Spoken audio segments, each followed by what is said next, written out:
ನಾರಾಯಣಾಯ ಪರಿಪೂರ್ಣಗುಣಾರ್ಣವಾಯ ವಿಶ್ವೋದಯಸ್ಥಿತಿಲಯೋನ್ಯತಿಪ್ರದಾಯ ಜ್ಞಾನಪ್ರದಾಯ ವಿಬುಧ ಅಸುರ ಸೌಖ್ಯ ದುಃಖ ಸತ್ಕಾರಣಾಯ ವಿತತಾಯ ನಮೋ ನಮಃ ತೇ.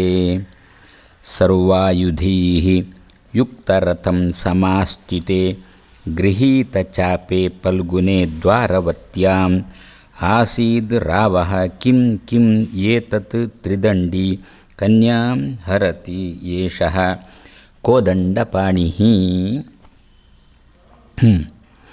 ಕೃಷ್ಣ ಕೊಟ್ಟ ರಥ ಹೇಗಿತ್ತು ಅಂದರೆ ಸರ್ವಾಯುಧೈಃ ಯುಕ್ತ ರಥಂ. ಕೃಷ್ಣನಿಗೆ ಗೊತ್ತು, ಹೋಗ್ತಾ ಇರಬೇಕಾದರೆ ದಾರಿಯಲ್ಲಿ ತುಂಬ ರೀತಿಯ ಅವಘಡಗಳು ಬರ್ತಾವೆ ಅಂತ ಗೊತ್ತು. ಅದಕ್ಕೋಸ್ಕರ ಎಲ್ಲ ತನ್ನ ರಕ್ಷಣೆಗೋಸ್ಕರ, ಇವರಿಬ್ಬರ ರಕ್ಷಣೆಗೋಸ್ಕರ ಏನೆಲ್ಲ ಆಯುಧಗಳು ಬೇಕೋ ಅಷ್ಟೂ ಆಯುಧಗಳನ್ನು ಕೃಷ್ಣ ರಥದಲ್ಲಿ ತುಂಬಿಸಿ ಅರ್ಜುನನನ್ನು ಕಳಿಸಿಕೊಟ್ಟ, ಹೋಗು ನೀನು ಮುಂದೆ ಅಂತ. ಆ ಅರ್ಜುನ ಕೈಯಲ್ಲಿ ಬಿಲ್ಲು ಬಾಣವನ್ನೇ, ಅವೊಂದು ಅಜ್ಞಾತವಾಸ ಅಂದರೆ 1 ವರ್ಷದ ತೀರ್ಥಯಾತ್ರೆ ಅಲ್ಲಿಗೆ ಸಮಾಪ್ತಿಯಾಗಿತ್ತು. ಸಮಾಪ್ತಿ ಆದಮೇಲೇ ಸುಭದ್ರ ಪರಿಣಯ ಅಂತ ತಾನು ಮಾಡಿಕೊಂಡದ್ದು, ಕೃಷ್ಣನ ಸಮ್ಮತಿ ಪ್ರಕಾರನೇ ತಾನು ಮಾಡಿಕೊಂಡದ್ದು. ಹಾಗೆ ಹೊರಟಿರತಕ್ಕಂಥ ಅರ್ಜುನ ಗೃಹೀತ ಚಾಪೆ ಫಲ್ಗುನೆ, ಕೈಯಲ್ಲಿ ಬಿಲ್ಲು ಬಾಣ ಹಿಡ್ಕೊಂಡು ರಥವನ್ನು, ಸುಭದ್ರೆಯಿಂದ ನಡೆಸಲ್ಪಡತಕ್ಕಂಥ ರಥವನ್ನು ಹತ್ತಿ ತಾನು ಹೊರಟಿದ್ದಾನೆ. ಆವಾಗ ಇಡೀ ದ್ವಾರಕೆಯ ಜನಕ್ಕೆ ಗೊತ್ತಾಯಿತು ಸುಭದ್ರಾ ಹರಣ ನಡೀತಾ ಉಂಟು ಅಂತ. ಸುಭದ್ರೆಯನ್ನು ಹಿಡ್ಕೊಂಡು ಹೋಗ್ತಾ ಇದ್ದಾನೆ. ಯಾರು ಅಂತ ಇನ್ನೂ ಗೊತ್ತಿಲ್ಲ. ಯಾರೋ ಒಬ್ಬ, ನಿನ್ನೆ ತನಕ ಇವ ಸನ್ಯಾಸಿಯಾಗಿದ್ದ, ನಾವು ನೋಡಿದ್ದೆವು. ಇವತ್ತು ಮಾತ್ರ ಬೆಳಿಗ್ಗೆ ಎದ್ದುಕೊಂಡು ತಾನು ಸನ್ಯಾಸವನ್ನೇ ಬಿಟ್ಟು ತ್ರಿದಂಡಿ ಇದಾನಿಂ ಕನ್ಯಾಂ ಹರತಿ ಐಂ ಕೋದಂಡಪಾಣಿ, ಕೈಯಲ್ಲಿ ಬಿಲ್ಲು ಬಾಣ ಹಿಡ್ಕೊಂಡವನಾಗಿ ತಾನೀಗ ಕನ್ಯಾಂ ಹರತಿ ಅಂತ. ಭಾರಿ ಆಸೀದ್ ರಾವಃ, ಭಾರಿ ಗಲಾಟೆ. ಕೃಷ್ಣ ಇರುವಾಗ ಹೀಗೆಲ್ಲ ಆಗುತ್ತಾ ಅಂಥೇಳಿ ಜನಗಳು ಭಾರಿ ಮಾತಾಡಲಿಕ್ಕೆ ಆರಂಭ ಮಾಡಿದರು. ಏನಿದು? ಸರ್ವಾಯುಧೈಃ ಯುಕ್ತರಥಂ ಸಮಾಸ್ಥಿತೆ ಗೃಹೀತ ಚಾಪೆ ಫಲ್ಗುನೆ ಅಂತ. ಜೀವನ ರಥ ಆರಂಭ ಆಗಿದೆ. ಸುಭದ್ರೆ ಅನ್ನತಕ್ಕಂಥ ವಿದ್ಯೆ ಸಿಕ್ಕಿದೆ. ಇವನ ಹೆಸರೇ ಅರ್ಜುನ ಅಂತ. ನಾವು ಹೇಳುವಾಗಲೇ ಅರ್ಜುನನ ತೀರ್ಥಯಾತ್ರೆ ಅಂತ, ಅಲ್ಲಿ ಅರ್ಜುನ ಶಬ್ದವನ್ನೇ ಬಳಕೆ ಮಾಡುವರು, ಅರ್ಜುನನ ತೀರ್ಥಯಾತ್ರೆ ಅಂತ. ಲೋಕದಲ್ಲೂ ಕೂಡ ಇವನು ಅರ್ಜುನ ಅನ್ನತಕ್ಕಂಥ ಶಬ್ದದಿಂದಲೇ ತುಂಬ ಪ್ರಸಿದ್ಧನಾದವನು. ಪಾರ್ಥ ಅಂತ ಕರೀತಾರೆ, ಇಲ್ಲ ಅಂತಿಲ್ಲ, ಅರ್ಜುನ ಶಬ್ದದಿಂದ ಬಹಳಷ್ಟು ಪ್ರಸಿದ್ಧನಾದವನು. ಏನು, ಯಾಕೆ? ಆರ್ಜಯತಿ ಇತಿ ಅರ್ಜುನ. ಆರ್ಜಯತಿ ಅಂದರೆ ಈಗ ಧನಾರ್ಜನೆ, ವಿದ್ಯಾರ್ಜನೆ ಏನಂತ. ಅಲ್ಲಿ ಧನ ವಿದ್ಯೆ ಅಂದರೆ ಗೊತ್ತು, ಆರ್ಜನ ಅಂದರೆ ಸಂಪಾದಿಸುವುದು ಅಂತ ಅರ್ಥ. ಹಾಗಾದರೆ ಇವನ ಹೆಸರೇನು? ಧನಾರ್ಜನೆ ಅಂತಲೂ ಇವನ ಹೆಸರಲ್ಲ, ವಿದ್ಯಾರ್ಜುನ ಅಂತಲೂ ಹೆಸರಲ್ಲ, ಅರ್ಜುನ ಅಂತ ಇಷ್ಟೇ ಹೆಸರು. ಸಂದರ್ಭ ಬಂದಾಗ ಯಾವುದನ್ನು ಪಡೀಲಿಕ್ಕೆ ಅನುಕೂಲತೆ ಉಂಟೋ ಅದನ್ನು ತಾನು ಕ್ರಮ ಪ್ರಕಾರ ಪಡೀತಾನೆ. ಈಗ ಬೇಡ ಮತ್ತೆ ನೋಡೋಣ ಅಂತ ಅದರಲ್ಲಿಲ್ಲ, ಅವಕಾಶ ಬಂತ ಬರಲಿ ನನಗೆ ಅಂತಾನೆ. ಆದ್ದರಿಂದ ಅವನಿಗೆ ಹೆಸರು ಅರ್ಜುನ. ಆರ್ಜಯತಿ. ಪ್ರಾಯಶಃ ನಮ್ಮ ಮಕ್ಕಳಿನ ಕೂಡ ನಾವು ಏನೋ ಮಗುವಿಗೆ ಅದು ಬರಬೇಕು ಇದು ಬರಬೇಕು ಅಂತ ನಮ್ಮ ಆಸೆ ಇರುತ್ತೆ. ಒಳ್ಳೆಯ ಅವಕಾಶ ಇತ್ತು ಆ ಮಗನಿಗೆ, ಬೇಡ ಅಂತ ಬಿಟ್ಟುಬಿಟ್ಟ ಅಂತ ನಾವು ಎಷ್ಟೋ ಸಂದರ್ಭ ನಮ್ಮ ಮಕ್ಕಳಿಗೆ ನಾವು ಹೇಳೋದುಂಟು.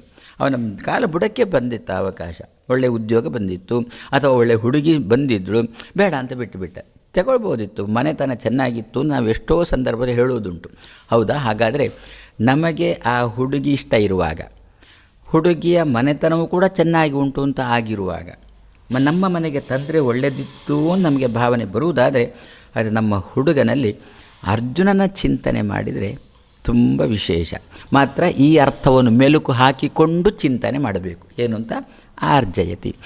ಈಗ ಯಾವ ಸಂದರ್ಭ, ಇದು ಯಾವ ಅವಕಾಶ, ಆ ಹುಡುಗಿಯ ಮನೆಯವರೇ ಕೇಳಿಕೊಂಡು ಬರುವಾಗ ನಾವು ಅದನ್ನು ಸ್ವೀಕಾರ ಮಾಡಬೇಕು. ಆರ್ಜಯತಿ ಇತಿ ಅರ್ಜುನ. ಇಂತಹ ಕನ್ಯಾರ್ಜನೆಯ ಅರ್ಜುನನನ್ನು, ಸುಭದ್ರಾ ಸ್ವೀಕಾರದ ಅರ್ಜುನನನ್ನು, ಚಿತ್ರಾಂಗದೆ, ಉಲೂಪಿಕ ಇವರನ್ನು ಸ್ವೀಕಾರ ಮಾಡಿರತಕ್ಕಂಥ ಅರ್ಜುನನನ್ನು ನಮ್ಮ ಹುಡುಗನಲ್ಲಿಯೋ ಅಥವಾ ನಮ್ಮ ಹುಡುಗಿಯಲ್ಲಿಯೋ ನಾವು ಚಿಂತನೆ ಮಾಡಿದರೆ, ಅಥವಾ ಅಧ್ಯಯನಕ್ಕೆ ಬೇಕಾಗಿರತಕ್ಕಂಥ ಒಳ್ಳೆಯ ಅವಕಾಶ ಉಂಟು, ಸುತ್ತಮುತ್ತ ಅವಕಾಶ ಉಂಟು, ಇವನು ಅಧ್ಯಯನ ಮಾಡುತ್ತಾನೇ ಇಲ್ಲ, ಆವಾಗ ಅಂತಹ ಸಂದರ್ಭದಲ್ಲಿ ನಮ್ಮ ಮಗುವಿನಲ್ಲಿ ಅರ್ಜುನನ ಚಿಂತನೆ. ಆರ್ಜಯತೆ, ಅವಕಾಶ ಬಂದಿದೆ, ಅದರಿಂದ ವಿದ್ಯಾರ್ಜನೆ ಮಾಡಬೇಕು. ಆ ದೃಷ್ಟಿಯಿಂದ ಇವನ ಹೆಸರು ಅರ್ಜುನ, ಇವನ ಹೆಸರು ಅರ್ಜುನ. ಆದ್ದರಿಂದಲೇ ಕೃಷ್ಣ ಅಷ್ಟು ಭಗವದ್ಗೀತೆಯನ್ನು ಇವನಿಗೆ ಕೊಟ್ಟದ್ದು. ಯಾಕೆ ಅಂತಂದರೆ ಇವನ ಹೆಸರೇ ಆರ್ಜನ. ಸ್ವೀಕಾರ ಮಾಡ್ತಾನೆ. ಯಾವ ಸಂದರ್ಭದಲ್ಲಿ, ಯದ್ಯಪಿ ಯುದ್ಧದ ಸಂದರ್ಭ ತಾನೇ, ಹೇಳ್ಬೋದಿತ್ತೆ ವಾತಾವರಣ ಸರಿ ಇಲ್ಲಪ್ಪ ಕೃಷ್ಣ, ಯುದ್ಧದ ಪ್ರಸಂಗ ಇದೆಯಲ್ಲ, ಈಗ ಏನು ನಿನ್ನ ಪಾಠ ಅಂತ ಆಗೋದಿಲ್ಲ ಅಂತ ಹೇಳ್ಬೋದಿತ್ತಲ್ಲ, ಇಲ್ಲ, ಸ್ವೀಕಾರ ಮಾಡಿದ. ಆದ್ದರಿಂದ ಅರ್ಜುನ ಈಗ ಸುಭದ್ರೆ ಎಂಬ ವಿದ್ಯೆಯನ್ನು ಆರ್ಜನೆ ಮಾಡಿಕೊಂಡು ತಾನೀಗ ಹೊರಟಿದ್ದಾನೆ. ವಿದ್ಯಾರ್ಜನೆ ಮಾಡಿ ಗುರುಗಳಿಂದ ಒಳ್ಳೆಯ ವಿದ್ಯಾಭ್ಯಾಸ ಮಾಡ್ತೇವೆ ಅಂತ ಇಟ್ಟುಕೊಳ್ಳೋಣ. ಆಮೇಲೆ ಸುಮ್ಮನೆ ಮನೆಯಲ್ಲಿ ಕೊಡುವುದಲ್ಲ, ಮತ್ತು ಸಂಚಾರ ಮಾಡಬೇಕು. ಸಂಚಾರ ಮಾಡುವಾಗ ಏನಾಗುತ್ತೆ, ನಾನಾ ರೀತಿಯ ಜನಗಳ ಭೇಟಿಯಾಗುತ್ತೆ. ಲೌಕಿಕರದ್ದು ಭೇಟಿಯಾಗುತ್ತೆ, ಶಾಸ್ತ್ರಿಗಳದ್ದು ಭೇಟಿಯಾಗುತ್ತೆ. ಶಾಸ್ತ್ರ ಓದಿದವರು ಅಂತಂದುಬಿಟ್ರೆ ಒಟ್ಟಿಗೆ ಮಧ್ವರ ಶಾಸ್ತ್ರ ಸೇರಿ 22 ರೀತಿಯ ಶಾಸ್ತ್ರಗಳುಂಟು.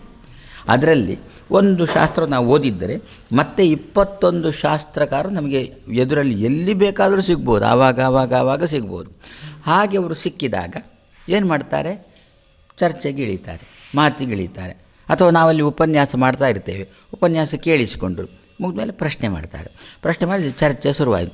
ಚರ್ಚೆ ಶುರುವಾದಾಗ ನಮ್ಮ ನಿಜವಾದ ಸಿದ್ಧಾಂತಕ್ಕೆ ವಿರುದ್ಧವಾಗಿ ಅವ ಹೇಳ್ತಾ ಇದ್ದರೆ ಆದರೆ ಅವನ ಸಿದ್ಧಾಂತದ ಬಾಣಗಳು ನಮಗೆ ಪ್ರಯೋಗ ಮಾಡ್ತಾ ಇದ್ದಾನೆ ಅಂತ ಅರ್ಥ. ಅವನ ಸಿದ್ಧಾಂತದ ಮಾತುಗಳೆಂಬ ಬಾಣಗಳು ನಮಗೆ ಪ್ರಯೋಗ ಮಾಡ್ತಾ ಇರುವಾಗ ನಾವು ಅದನ್ನು ತಡೀಲಿಕ್ಕೆ ನಮ್ಮ ಹತ್ರ ಆಯುಧಗಳು ಬೇಡವೋ? ಎಂಥ ಆಯುಧ? ಯಾವುದು ಒಂದೇ ಆಯುಧ ಇದ್ದರೆ ಸಾಲದು, ನಾನಾ ರೀತಿಯ ಆಯುಧಗಳು ಬೇಕು. ಪುರಾಣಗಳೆಂಬ ಆಯುಧಗಳು ಬೇಕು, ಸ್ಮೃತಿಗಳೆಂಬ ಆಯುಧಗಳು ಬೇಕು, ಇತಿಹಾಸಗಳು ಬೇಕು, ವೇದಗಳು ಬೇಕು, ಉಪನಿಷತ್ತುಗಳು ಬೇಕು. ಆಚಾರ್ಯ ಮಧ್ವರು ತಮ್ಮ ಗ್ರಂಥದಲ್ಲಿ ಒಂದೊಂದು ವಿಷಯಕ್ಕೂ ಉಪನಿಷತ್ತಿನ ಒಂದು ವಾಕ್ಯಕ್ಕೆ ಅರ್ಥ ಕೊಟ್ಟರು.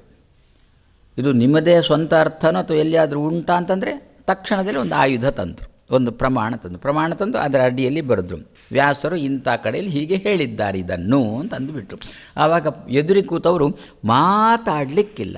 ಆ ರೀತಿಯಲ್ಲಿ ಹಾಗಾದರೆ ನಾವು ಅಧ್ಯಯನ ಎನ್ನತಕ್ಕಂತಹ ಸುಭದ್ರೆಯನ್ನು ಹಿಡ್ಕೊಂಡು, ವಿದ್ಯೆ ಎನ್ನತಕ್ಕಂಥ ಸುಭದ್ರೆಯನ್ನು ಹಿಡ್ಕೊಂಡು, ಕೃಷ್ಣ ಒದಗಿಸಿರತಕ್ಕಂಥ ಗೃಹಸ್ಥನೆಂಬ ಜೀವನ ರಥದಲ್ಲಿ ಅದಕ್ಕೆ ಹೇಳಿದ್ದೇನು ಕೃಷ್ಣ ಧನ್ಯ ಗೃಹಸ್ಥಾಶ್ರಮ ಅಂತ ಒಂದು ಮಾತೊಂದದ್ದು ಉಂಟು. ಕೃಷ್ಣನೇ ಹೇಳಿದ್ದುಂಟು. 4 ಆಶ್ರಮಗಳಲ್ಲಿ ಗೃಹಸ್ಥನೇ ತುಂಬ ಧನ್ಯ. ಯಾಕೆ ಉಳಿದ 3 ಆಶ್ರಮದವನು ತಾನು ಸಾಕುವವ ಅಂತೆ. ಆದ್ದರಿಂದ ಧನ್ಯ ಅಂತ ಒಂದು ಶಬ್ದ ಪ್ರಯೋಗ ಮಾಡಿದ. ಹಾಗೆ ಗೃಹಸ್ಥನಾಗಿ, ಅಲ್ಲ ಸನ್ಯಾಸಿಯು ಕೂಡ ಗೃಹಸ್ಥನೋ, ಸನ್ಯಾಸಿಯು ಕೂಡ ಗೃಹಸ್ಥನೇ ಅಂತಂದರು. ಹೇಗೆ? ಅದೇ ವಿದ್ಯೆ ಎಂಬ ಹೆಂಡತಿಯನ್ನು ಕಟ್ಟಿಕೊಂಡು ಆ ಸಂದರ್ಭದಲ್ಲಿ ವಾದಿರಾಜರು ಯಾರೋ ಕೇಳಿಬಿಟ್ರು. ವಾದಿರಾಜರು ಹೀಗೆ ಹೇಳಿದಾಗ, ಹೌದ್ರಿ ಸರಿ, ವಿದ್ಯೆ ಅಥವಾ ವಿರಕ್ತಿ ಅನ್ನತಕ್ಕಂಥದ್ದು ಹೆಂಡತಿ ಸಿಕ್ಕಿದ್ರು, ಹೌದು, ಸಂತತಿ ಆಗಲಿಲ್ವಾ? ಸಂತತಿ ಆಗಿಲ್ಲ ಅಂತಂದುಬಿಟ್ರೆ ಅವಳು ಬಂಜೆ ಅಂತ ಆಗೋದಿಲ್ವಾ? ಲೋಕದ ನಿಂದೆ ಮಾಡೋದಿಲ್ವಾ ಅಂತ ಪ್ರಶ್ನೆ ಬಂದು, ನೀನು ಷಂಡ ಅಂತ ಆಗೋದಿಲ್ವೋ? ಲೋಕ ನಿಂದೆ ಮಾಡೋದು ಅಂತದಾಗ, ಇಲ್ಲ ಮಕ್ಕಳು ಉಂಟು. ಏನು ಮಕ್ಕಳು? ಮೋಕ್ಷ ಎನ್ನತಕ್ಕಂಥ ಗಂಡು ಮಗು ಉಂಟು ಅಂತ ಅಂದುಬಿಟ್ರು. ಯಾಕೆಂದರೆ ಅಧ್ಯಯನದ ಜೊತೆ ನಾವು ಸೇರಿದಾಗ, ಅಧ್ಯಯನ ಅಂತಕ್ಕಂಥ ವಿದ್ಯೆ ಅನ್ನತಕ್ಕಂಥ ಹುಡುಗಿಯ ಜೊತೆ ನಾವು ಸೇರಿದಾಗ ನಮಗೇನಾಗುತ್ತೆ? ಮೋಕ್ಷ ಆಗುತ್ತೆ. ಹಾಗಾದರೆ ದಂಪತಿಗಳ ಸಾಂಗತ್ಯದ ಏನಾಗೋದು? ಸಂತತಿ ಆಗೋದು. ಈ ವಿದ್ಯೆ ಮತ್ತು ಇವನ ಸಾಂಗತ್ಯ ಏನಾಗೋದು? ಮೋಕ್ಷ ಆಗೋದು. ಆವಾಗ ಮೋಕ್ಷ ಅನ್ನತಕ್ಕಂಥ ಸಂತತಿ ಅಂತಲೂ ಹೇಳಿದ್ದಾರೆ. ಅದಕ್ಕೆ ಕೃಷ್ಣ ಅಂದದ್ದು ಗೃಹಸ್ಥಾಶ್ರಮ ಧನ್ಯ ಅಂತಂದರೆ ನಾವು ಅರ್ಥ ಮಾಡಿದ್ದೇನು ಅಂತಂದರೆ, ಲೋಕದಲ್ಲಿ ಮದುವೆ ಆದ ಹೆಂಡತಿಯನ್ನು ಕಟ್ಟಿಕೊಂಡ, ತಾನಾಯ್ತು ತನ್ನ ಹೆಂಡತಿ ಆಯಿತು, ಅಂದರೆ ಭಾರಿ ಧನ್ಯ. ಎಲ್ಲ ಮತ್ತು ಕೃಷ್ಣನ ಗೃಹಸ್ಥಾಶ್ರಮನೇ ಬೇರೆ. ಏನದು?